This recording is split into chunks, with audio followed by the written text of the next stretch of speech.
میں نے اپنی سکی بیٹی کی شادی محلے کے آوارہ اور نکٹھو لڑکے سے کر دی، کیونکہ میں خود چاہتی تھی کہ میری بیٹی کی ساری زندگی عذابوں میں گزرے، اسے زندگی میں کوئی خوشی حاصل نہ ہو۔ میرا داماد میری بیٹی کا جینا حرام کر دے، کیونکہ اس کے پیدا ہوتے ہی میرے شوہر نے مجھے گھر سے نکال کر دوسری شادی کر لی تھی۔ میرے شوہر کی دوسری بیوی میں سے 2 بیٹے ہوئے تھے، اس لیے مجھے اپنی بیٹی سے نفرت تھی۔ ایک روز میرا شوہر آیا اور میرے پیروں میں گر کر معافی مانگنے لگا، کیونکہ اس کے بیٹوں نے اسے گھر سے نکال دیا تھا۔ اب وہ اپنی بیٹی اور میرے ساتھ رہنا چاہتا تھا۔ وہ اپنی بیٹی سے بھی معافی مانگنا چاہتا تھا۔ میں اسے اس کی سکی بیٹی کے گھر لے گئی، مگر بیٹی کو دیکھ کر ہم دونوں کے کلیجے پھٹ گئے تھے۔ یہ دیکھ کر میری جان نکل گئی جب داماد نے میری بیٹی کو، میرا نام مریم ہے، میں اپنے ماں باپ کی اکلوتی بیٹی ہوں اور گاؤں کی رہنے والی ہوں۔ میرے ابا کی تھوڑی سی زمین تھی جس کی وجہ سے ہمارے گھر کا نظام چل رہا تھا، مگر آج ہم گاؤں چھوڑ کر شہر جا رہے تھے تاکہ میں اپنی تعلیم جاری رکھ سکوں۔ میں نے میٹرک تک تعلیم گاؤں کے ایک اسکول میں ہی حاصل کی تھی۔ ابا نے میری وجہ سے شہر میں ایک مکان لے لیا تھا، وہ بھی میرے ساتھ شہر میں ہی رہنا چاہتے تھے۔ ابا نے میرا داخلہ شہر کے ایک بڑے کالج میں کروا دیا تھا۔ میں نے جلدی ہی کالج کے ماحول کو اپنا لیا۔ بہت ساری لڑکیاں میری دوست بھی بن گئی تھی۔ میرا پورا دھیان پڑھائی پر تھا اور دیکھتے ہی دیکھتے میں نے BA کر لیا تھا۔ اب میرے والدین میری شادی کرنا چاہتے تھے اور مجھے مزید آگے نہیں پڑھانا چاہتے تھے۔ تبھی میری کلاس فیلو نے اپنے بھائی کے لیے اپنی امی کو میرا رشتہ لینے کے لیے بھیج دیا تھا۔ اماں ابا نے اچھی طرح تسلی کر کے ہاں کر دی۔ میں نے جب اپنے ہونے والے شوہر کو دیکھا، وہی میرے خوابوں کا شہزادہ لگا، اور پھر 3 ماہ بعد ہی میری شادی ہو گئی۔ میں دلہن بن کر طلحہ کے گھر آ گئی۔ میرا شوہر طلحہ بہت اچھا تھا، البتہ میری ساس کافی تیز اور چالاک سی تھی۔ میں سارے گھر کا کام کرتی۔ ایک دن طبیعت خراب ہونے پر پتہ چلا کہ میں ماں بننے والی ہوں۔ میرے شوہر کی خوشی کا تو کوئی ٹھکانہ نہ تھا۔ ساس بھی دادی بننے پر خوش تھی۔ بس ایک بات جو مجھے پریشان کرتی وہ یہ تھی کہ یہ دونوں اکثر باتیں کرتے ہوئے کہتے تھے کہ دیکھنا بیٹا ہی ہوگا۔ ساس کہتی کہ بیٹا ہوگا تو خاندان میں ہمارا نام ہو جائے گا۔ میرا شوہر میرا پورا خیال رکھتے تھے۔ میری اماں ابا بھی بہت خوش تھے۔ وقت گزرتا گیا، آخر وہ گھڑی بھی آ گئی جب ایک تکلیف دہ مرحلے کے بعد میری گود میں میری بیٹی کو ڈال دیا گیا۔ مجھے ماں بننے کا شرف حاصل ہوا۔ مجھے تو خوش ہونا تھا، مگر ساس اور شوہر کا سوچ کر ایک خوف بھی تھا۔ بیٹی کا سن کر ان دونوں کو کوئی خاص خوشی نہیں ہوئی تھی، حالانکہ یہ ان کے گھر میں پہلے بچے کی آمد تھی۔ خیر، ساس نے کہا چلو اس سال خواہش پوری نہیں ہوئی تو اگلے سال ضرور پوری ہونی چاہیے۔ صبح ڈاکٹر چیک اپ کے لیے آئی تو اس نے ایک ایسی خبر سنائی جو بجلی بن کر مجھ پر گری۔ ڈاکٹر نے کہا کہ کچھ پیچیدگیوں کی وجہ سے اب مریم کبھی ماں نہیں بن سکے گی۔ ڈاکٹر تو یہ کہہ کر چلی گئی، مگر ہم سب پر سختہ سا طاری ہو گیا تھا۔ میرا شوہر تو سر پکڑ کر بیٹھ گئے اور ساس جیسے نفرت سے مجھے اور بیٹی کو دیکھتے ہوئے وارڈ سے باہر نکل گئی۔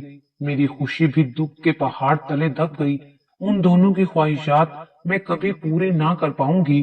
مطلب یہ بیٹی میرے لیے اتنے برے وقت لے کر آئی تھی۔ گھر میں خوش ہونے کی بجائے خاموشی کے بادل چھائے ہوئے تھے۔ نہ ساس کو میری پرواہ، نہ ہی شوہر کو فکر۔ میں نے شوہر سے بات کرنا چاہی کہ اس میں میرا کیا قصور ہے؟ شکر کرو خدا نے اولاد کی نعمت تو دی ہے، پھر اتنی بے دلی کیوں دکھا رہے ہیں؟ مگر انہیں تو اماں کی فکر تھی، ان کی خواہشات پوری نہ ہونے کا غم تھا۔ نہ ساس بچے کو اٹھاتی اور نہ ہی شوہر بیٹی کو پکڑتے۔ میں ہی چلے میں سب کام کرتی اور بیٹی کو سنبھالتی۔ مجھے لگنے لگا تھا کہ میری بیٹی ہنا منحوس ہے، اس کے آنے سے میں شوہر کی توجہ سے محروم ہو گئی ہوں۔ کبھی دل کرتا ہے اسے بہت ماروں، اپنا سارا غصہ اس پہ نکالوں، مگر پھر رک جاتی ہوں کہ معصوم ہے۔ بس میں نفی اور مثبت سوچوں کے درمیان کھلونا بنی ہوئی تھی۔ بڑا مشکل وقت تھا۔ جوں جوں وقت گزرتا جا رہا تھا اور ہنا بڑی ہوتی جا رہی تھی، شوہر اور ساس کی نفرتیں میرے ساتھ بڑھتی جا رہی تھی۔ میں ہنا کو مجبوری میں پال رہی تھی۔ اکثر اسے روتا دیکھ کر میں خود بھی رونے لگتی۔ میرے اماں ابا کو میری ایسی حالت کا زیادہ پتہ نہیں تھا۔ ابا کو پتہ لگتا تو انہوں نے مجھے گھر ہی بٹھا لینا تھا۔ एक दिन अम्मा आई और उन्होंने ख्वाहिश जाहिर की कि वो मुझे चंद दिनों के लिए घर ले जाना चाहती हैं। सास ने बेदिली से कहा कि आपकी बेटी है, शौक से ले जाइए। शोहर ने भी कहा जरूर ले जाएं। मैं अपनी अम्मा के साथ मेके आ गई। माँ बाप का घर ऐसी जगह है जहाँ सिर्फ सुकून ही सुकून होता है। मैं भी कुछ दिन सुकून के गुजार लूंगी। अम्मा को मैंने सब कुछ बता दिया था, मगर अब्बा से डर लगता था। मेरी अम्मा मेरी बेटी को बहुत प्यार करती थी। मुझे भी कहती कि बेटी खुदा की रहमत होती है, तुम भी तो हमारी एक ही बेटी हो। मगर पता नहीं ये ससुराल वालों की बातों का असर था जो दिल पत्थर का होता जा रहा था। मैं रोज अपने शोहर को फोन करती, मगर वो मसरूफ होने का बहाना करके जल्द बंद कर देते। तलहा बेटी को तो जैसे भूल ही गए थे। मेरे लिए उनका ये रवैया बहुत तकलीफ दे था, मगर क्या कर सकती थी। हफ्ते बाद मैंने अपने शोहर को कहा कि मुझे आकर ले जाएं, मगर उन्होंने टाल मटोल कर दिया। इसी तरह 2 हफ्ते गुजर गए। मैंने अपने शोहर से कहा कि अगर आपके पास वक्त नहीं तो मैं अब्बा के साथ आ रही हूँ। तब वो कहने लगे वो कुछ दिनों के लिए अपने एक दोस्त की शादी पर जा रहे हैं। फिर बोले मैंने हमारी बेटी हिना के नाम का एक बैंक अकाउंट खोला है, उसके लिए पेपर्स पर तुम्हारे साइन चाहिए। बस मैं जल्दी में आऊंगा, बैंक बंद ना हो जाए। मैं खुश हो गई कि चलो उन्हें बेटी का ख्याल तो आया। कुछ ही देर बाद तलहा आ गई। मैंने अंदर आने का कहा तो बोले वापसी पर आऊंगा, तुम यहाँ जल्दी साइन करो, बैंक बंद होने वाला है। मैं पेपर्स पढ़ना चाह रही थी, इतने में बच्ची ने रोना शुरू कर दिया। अम्मा की आवाज आई कि जल्दी से आओ। मैं अंदर जाने लगी तो शोहर ने पहले साइन करने पर जोर दिया। मैंने जल्दी से साइन किए और अंदर चली गई। तलहा दरवाजे से ही वापस जा चुके थे। मैं हैरान हुई, फिर ये सोचा हो सकता है बहुत जल्दी में हूँ। 2 दिन बाद मैंने तलहा को फोन किया कि मैं आ रही हूँ। शायद उस वक्त सास तलहा के पास खड़ी थी। उन्होंने मेरे शोहर से फोन लेकर कहा बेबी वहीं रहो जहाँ हो, यही तुम्हारे लिए बेहतर है।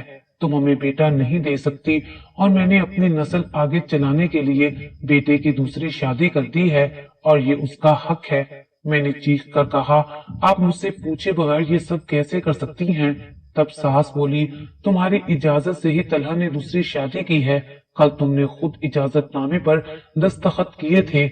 मैं बोली मगर वो तो बैंक के पेपर्स थे। सास बोली कि वो बैंक के पेपर्स नहीं बल्कि इजाजतनामा था। फिर दूसरी तरफ से फोन बंद हो गया। मैं सर पकड़कर बैठ गई। अम्मा मेरी आवाज सुनकर मुझे हैरानगी से देख रही थी। फिर मेरा कांधा पकड़कर मुझसे पूछने लगी। मैंने रोते हुए सारी बात बता दी। वो भी बहुत परेशान हो गई। फिर प्यार से मुझे जमीन से उठाया और सोफे पर बिठाकर हौसला दिया। मेरी जिंदगी अंधेरी हो चुकी थी। मेरी हालत देखकर अब्बा को सारी बात बतानी पड़ी। अब्बा पहले तो मुझसे खफा हुए कि तुमने ये हालात क्यों नहीं बताए, मैं उसे गोली से उड़ा देता। अब्बा ने बंदूक निकाली कि मैं उसे नहीं छोड़ूंगा। हमने मिलकर अब्बा को ठंडा किया कि पुलिस केस बन जाएगा, ये गांव नहीं शहर है। अब्बा ने मेरे शोहर को फोन किया, उसने फोन नहीं उठाया। अब्बा रोज कई बार फोन करते। एक दिन उसके घर भी गए, पता चला वो घर तब्दील कर चुके हैं। किसी को कुछ पता ना था कि वो कहाँ चले गए थे। वक्त गुजरता गया। हर गुजरते लम्हे के साथ मुझे अपनी बेटी पर ज्यादा गुस्सा आने लगा। वो मेरे लिए मनहूस थी। मैं अपनी बर्बादी का जिम्मेदार उसी को समझती थी।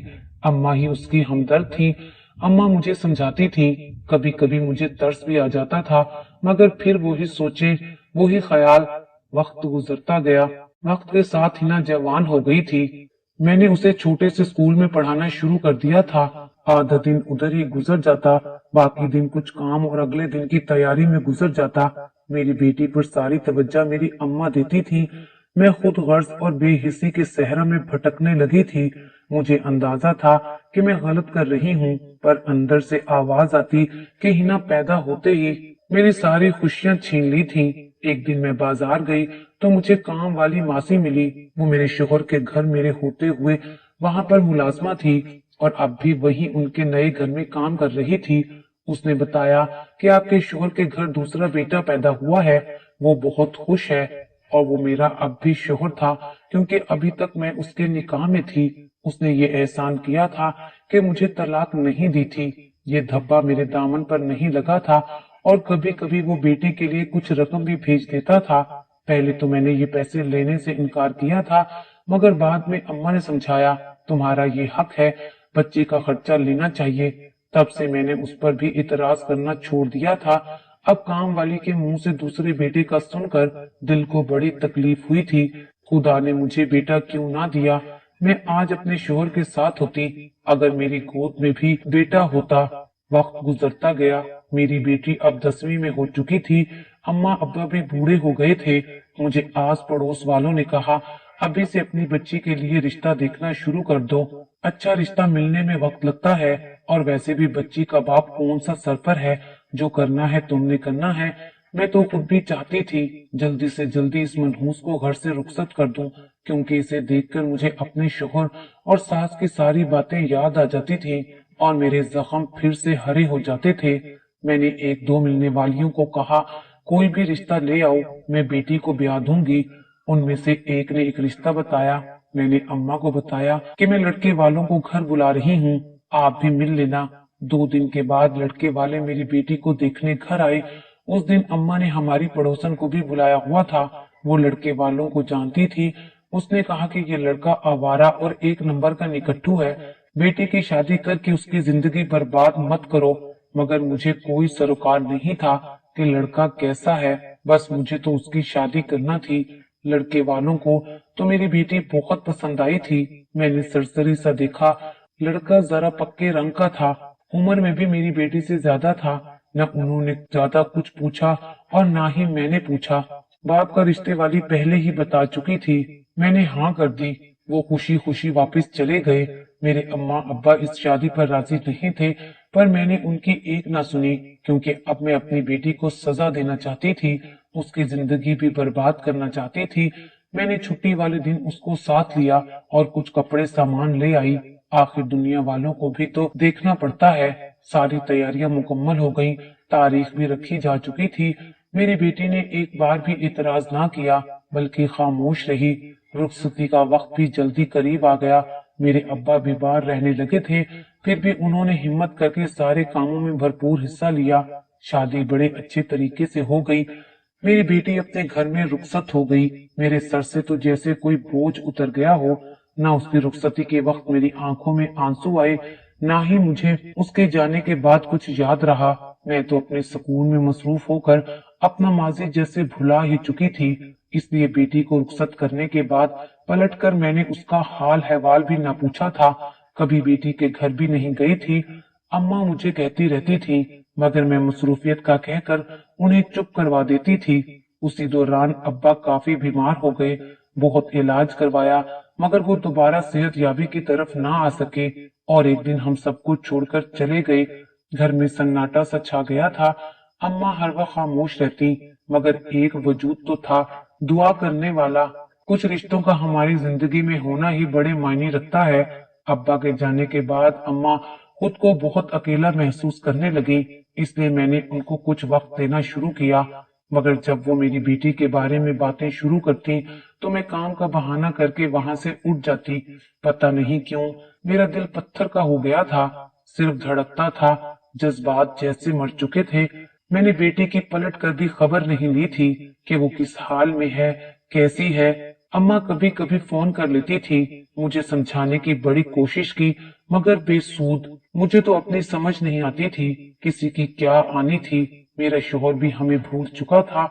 जाहिर है अपने जवान बेटों के साथ अपनी दुनिया में मस्त होगा। अम्मा ने तो बहुत कहा था कि तलाक लेकर दूसरी शादी कर लो, मगर शायद मुझे अब भी उम्मीद थी कि वो लौट कर आएगा। मैंने शादी के बाद उसे दिल से अपनाया था। अब दिल नहीं मानता था कि अपने नाम के साथ किसी और का नाम लगाऊं, इसीलिए खामोशी से जिंदगी का सफर तय कर रही थी। दिन रात यूं ही गुजरते रहे। अम्मा को अक्सर मुझे हॉस्पिटल लेकर जाना पड़ता। वो अब बूढ़ी हो चुकी थी, घर के काम करना मुश्किल था। मैंने वक्त पास करने के लिए स्कूल में जॉब कर ली थी, मगर मुझे स्कूल में अम्मा की फिक्र लगी रहती थी, इसलिए मैंने एक देखभाल करने वाली रख ली थी, जिसे हिदायत की कि खास तौर पर वो अम्मा का ख्याल रखे। वो बहुत अच्छी थी और जरूरतमंद भी थी और अम्मा का बड़ा ख्याल रखती थी। मुझे एक तरफ से तो तसल्ली हुई, अब्बा के बाद अम्मा ही मेरा सब कुछ थी। अल्लाह ताला का एहसान था कि दिन अच्छे गुजर रहे थे। एक दिन मैं शाम को अम्मा को चाय बनाकर दे रही थी और अपने कमरे में अपनी चाय लेकर सोचों में माजी की गलियों में भटक रही थी कि बाहर जोर जोर से दरवाजा खटका। मैंने सोचा इस वक्त कौन आ गया है। मैंने काम वाली को आवाज दी कि जाकर देखो कौन आया है। थोड़ी देर बाद मैंने देखा कि मेरा शोहर तल्हा कमरे में मौजूद था। काम वाली उसके पीछे खड़ी थी। वो कहने लगी, बाजी बहुत रोका इन्हें पर ये रुके ही नहीं, कहते हैं आपसे मिलना है। मैं हैरानो परेशान उसे देखती रही। फिर मैंने काम वाली से कहा, तुम जाओ अम्मा को दबा दो। वो कुछ ना समझते हुए वहां से चली गई। मैं सख्त हैरान थी कि तल्हा क्यों और कैसे यहाँ आया है। अचानक उसे मेरी कैसे याद आ गई है। अभी मैं हैरानो परेशान उसे देख ही रही थी कि वो रोता हुआ मेरे कदमों में गिर गया। मेरे लिए ये लम्हात बहुत अजीब थे। वो एक खुदसर इंसान था। अचानक उसकी ये हालत मेरे लिए वाकई हैरतनाक थी। आखिर ऐसा क्या हुआ, ऐसी क्या मजबूरी थी जिसने तल्हा को मेरे कदमों में गिरा दिया था। मैंने पहली दफा उसे रोते हुए देखा था। मैंने जल्दी से अपने पांव पीछे कर लिए। मुझे अब भी गवारा नहीं था कि मैं उसको झुका हुआ देखूं। मुझे कुछ समझ नहीं आ रहा था कि मैं क्या कहूं। मैं उठकर खिड़की के पास चली गई और आहिस्ता से कहा, तुम यहाँ कैसे और क्यों आए हो? मुझे माफ कर दो, मैंने वाकई तुम्हारे साथ बड़ी ज्यादती की है। मैंने तुम्हारा बहुत दिल दुखाया है। उसने रोंदी आवाज में कहा, अब एहसास हुआ है तुम्हें? अब इतनी मुद्दत बाद जब मेरी जवानी खत्म होने को है, क्या तुम मेरी खुशियां, मेरी जवानी वापस ला सकते हो? मैंने अपने आंसुओं पर काबू रखते हुए कहा था, हाँ मैं तुम्हारा गुनहगार हूँ। मैं वो दिन तो नहीं ला सकता, तुम्हारे जख्म नहीं भर सकता, मगर तुमसे माफी मांगकर अपने दुख तो कम कर सकता हूँ। मैं बेवकूफ था, अपनी अम्मी की बातों में आ गया। बेटे की ख्वाहिश में अंधा हो गया था कि बेटियां तो अल्लाह ताला की रहमत होती हैं। खुदा ने मुझे बाप का दर्जा तो दे दिया था। आज मैं अपनी गलती को सर तस्लीम करता हूँ। मुझे खुदा की तरफ से भी काफी सजा मिल चुकी है और मैं अभी तक सजा काट रहा हूँ। पछतावे के सिवा मेरे पास कुछ नहीं बचा। मेरा शोहर सर पकड़कर कुर्सी पर बैठ गया। पछतावा, कैसा पछतावा? आखिर बात क्या है? मैंने पूछा तो तल्हा रोते हुए कहने लगा, मैंने बेटी की पैदाइश पर सोग मनाया था। अम्मी ने मुझे दूसरी शादी और तुम्हें तलाक देने पर मजबूर किया था। मैंने अम्मी से कहा भी कि मैं अपनी बीवी को नहीं छोड़ना चाहता, वो मेरी बेटी की माँ है। तब अम्मी ने कहा, तो जाओ फिर उसके साथ रहो, अपनी माँ को छोड़ दो। मैं माँ को भला कैसे छोड़ सकता था? मैंने उनकी बात मान ली, मगर शर्त रखी कि अपनी पहली बीवी को तलाक नहीं दूंगा। फिर अम्मी ने रिश्ते वाली खातून को कहकर एक लड़के से मेरी शादी करवा दी। वो बड़ी मॉडर्न औरत थी, घूमने फिरने की शौकीन। उसे महंगी चीजें लेने का चस्का पड़ चुका था। मैं उसे बहुत समझाता पर वो हंसकर टाल देती थी। हमारे घर दो बेटे पैदा हुए। हमारी खुशी का कोई ठिकाना ना था। बेटों के बाद उसके तो नखरे मजीद बढ़ गए। बच्चों की परवरिश पर उसका जरा ध्यान ना था। हर वक्त सहेलियों के साथ पार्टियां करती घूमती फिरती थी। बेटे माँ को देखकर उसके नक्शे कदम पर चलने लगे। ये कहकर मेरे शोहर ने मेरी तरफ देखा। उसकी तो आंखों में साफ शर्मिंदगी दिखाई दे रही थी। मैंने खामोशी से सर नीचे कर लिया। फिर मेरे पूछने पर वो बताने लगा, मेरे दोनों बेटे हद से ज्यादा बदतमीज हो चुके थे। एक दिन मैंने गुस्से में अपनी बीवी को भी मारा और अपने बेटों पर भी हाथ उठाया। बस फिर क्या था, बीवी ने बहुत बदजुबानी की और बेटों ने मुझे धक्के देकर घर से निकाल दिया है। फिर वो रोने लगा। मैं चुप रही। थोड़ी देर खामोशी के बाद वो मेरे पास पलंग पर आकर बैठ गया और हाथ जोड़कर बोला, तुम्हें खुदा का वास्ता देता हूँ, मुझे मेरी बेटी के पास लेकर चलो। मैं उसके पांव पकड़कर उससे भी माफी मांग लूंगा। शायद वो मुझ जैसे बेरहम बाप को माफ कर दे। मेरे शोहर की ये हालत देखकर वाकई मुझे बहुत दुख हुआ था। इंसान क्या से क्या बन जाता है। मेरी भी आंखों में आंसू आ गए थे। मैंने कहा, ठीक है। मैंने चादर ओढ़ी और अपने शोहर के साथ अपनी बेटी के ससुराल चल पड़ी। उस बेटी के घर जा रही थी जिसकी खबर मैंने खुद भी ना ली थी। मुजरिम तो मैं भी थी, जुल्म तो मैंने भी किया था। इसी कश्मकश में हम बेटी के घर पहुंच चुके थे। दरवाजा खटखटाया तो मेरी बेटी बाहर आई। हमें देखकर हैरानी हुई, मगर ये देखकर हम दोनों मियाँ बीवी की जान निकल गई कि उसके पीछे मेरे शोहर के दोनों बेटे खड़े थे। मैं और मेरा शोहर बुरी तरह चौंके और हैरत से एक दूसरे को देखने लगे। मेरी बेटी ने मुझे बाजू से पकड़ा और अंदर ले गई। मेरे शोहर के बेटों ने बाप को पकड़कर अंदर सोफे पर बिठाया। ये सब क्या है? जब मैंने पूछा तो हिना बोलना शुरू हुई, अम्मी, ये दोनों मेरे भाई हैं। आपने मुझे शादी करके बेगाना कर दिया था, मगर मेरी किस्मत अच्छी कि मेरा आवारा शोहर मेरी शादी के बाद ठीक हो गया। वो मुझसे बहुत प्यार करने लगा। जब मैंने उसे आपके और अब्बा के बारे में बताया तो हमने आपकी सुलह करवाने का सोचा, मगर बहुत ही माजरत के साथ आप दोनों ने कभी भी हमारी बात नहीं मानी थी। इसलिए मैंने सबसे पहले अपने सुतीले भाइयों को घर बुलाकर उन्हें इस काम के लिए राजी किया। वो दोनों बड़ी मुश्किल से राजी हुए, मगर वो ये जान गए कि उनकी सकी माँ उनके बाप के साथ हमेशा ज्यादती करती आई है। इसलिए वो अपनी सुतीली माँ से सुलह करने के लिए तैयार हो गए और फिर एक मंसूबे से उन्होंने घर में झगड़ा किया और अब्बा को घर से निकाल दिया ताकि उन्हें भी अपनी गलती का एहसास हो। उसकी बातें सुनकर हम दोनों की आंखों से आंसू जारी थे। वो प्यार से बोले जा रही थी और हम हाथ जोड़कर उससे माफी मांगने की हिम्मत पैदा कर रहे थे, और फिर हमने बहुत से अश्कों के साथ उसके आगे हाथ जोड़ दिए और सर झुका लिया, इस उम्मीद पर कि शायद उसकी माफी से खुदा हमें माफ कर दे। मेरी बेटी हिना वाकई बहुत अजीम थी, बहुत ही अजीम। सच में बेटियां अल्लाह ताला की रहमत होती हैं, और बदनसीब हैं वो वालिदैन जो बेटियों को उनका हक नहीं देते और उनसे प्यार नहीं करते।